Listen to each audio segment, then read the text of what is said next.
ආයිබෝන් කියලා Thrisin Tech channel එකට ඔයාලා අදත් සාදරයෙන් පිළිගන්නවා.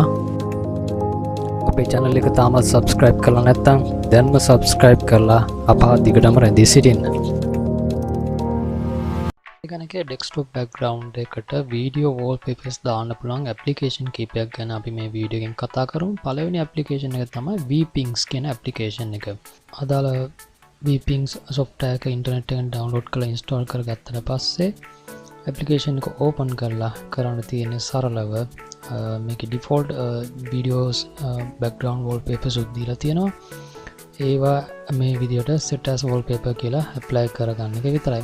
මෙන්න මේ ආකාරයෙන් අපිට ඇත්තටම වෙනසක් අත්විඳින්න පුළුවන්. fix desktop wallpaper එකට අමතරව වීඩියෝ එකක් play වීම අපිට සාමාන්‍යයෙන් මනසට රිලැක්ස් වෙන එක නැත්නම් mind calming මෙන්න මේ වගේ wallpaper එකක් දාලා තියාගෙන ඇත්තටම මේක වෙනසක් අත්විඳින්න පුළුවන්. පරිගණකයේ ගොඩක් වෙලා ඉන්න කෙනෙක්ට. ඉතින් මේකට Pixabay කියන වෙබ්සයිට් එකට ගියොත් එහෙම ඔයාලට ගොඩක් free videos wallpapers මේ විදිහට download කරගන්න පුළුවන් live wallpapers. ඒක download කරලා කෙලින්ම set as wallpaper කියලා active කරන එක විතරයි තියෙන්නේ.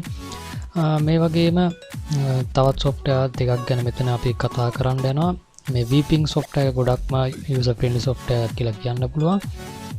ඊළඟ software එක විදිහට අපි කතා කරමු Windows 10 version එකට එන ඊට අඩු version වලට පාවිච්චි කරන්න බැරි lively කියන software එක.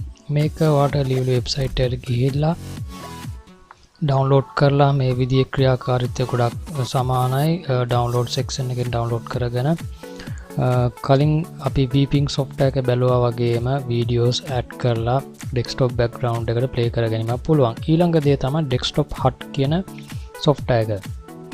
ඒක ඉතාමත්ම සරල software එකක්. ලොකු දෙයක් කරන්න නැහැ. videos add කරන්න විතරයි තියෙන්නේ. website එකට ගියොත් ඔයාගේ operating system එකට අදාළ software එක download කරගන්න පුළුවන්. download කරගත්තට පස්සේ ඔයාට කැමති කලින් කිව්වා වගේ Pixabay වගේ website එකකින් free download කරලා videos add කරන එක විතරයි කරන්න තියෙන්නේ. මෙන්න මේ ආකාරයෙන් ඔයාලට පේන විදියට machine එකට අපි download කරපු file එකක් add කරලා පෙන්නන්නම් video desktop background එකක්. ඉතින් මේ softwares තුනම ගොඩක් පහසු user friendly softwares කීපයක්. මීට අමතරව internet එකේ search කරොත් live wallpapers background softwares තියෙනවා. මේක ඇත්තටම වෙනසක් අත්විඳින්න පුළුවන් අපේ පරිගණකයේ සාමාන්‍ය පාවිච්චි කරන fix wallpaper එකට අමතරව වීඩියෝ එකක් background එකෙන් අපිට play කරලා ඇත්තටම ලස්සන කර ගැනීමක් වෙනසක් අත්විඳින්න පුළුවන්. ඉතින් Thrisin Tech channel එකත් එක්ක රැඳී සිටියට බෙහෙම ස්තුතියි. නැවතත් මේ වගේ අලුත් වීඩියෝ එකකින් අපි හම්බෙමු. අපිට like, comment, subscribe, share කරලා මේ channel එක දියුණු කරගන්න support කරන්න කියලා ඉල්ලනවා. බෙහෙම ස්තුතියි.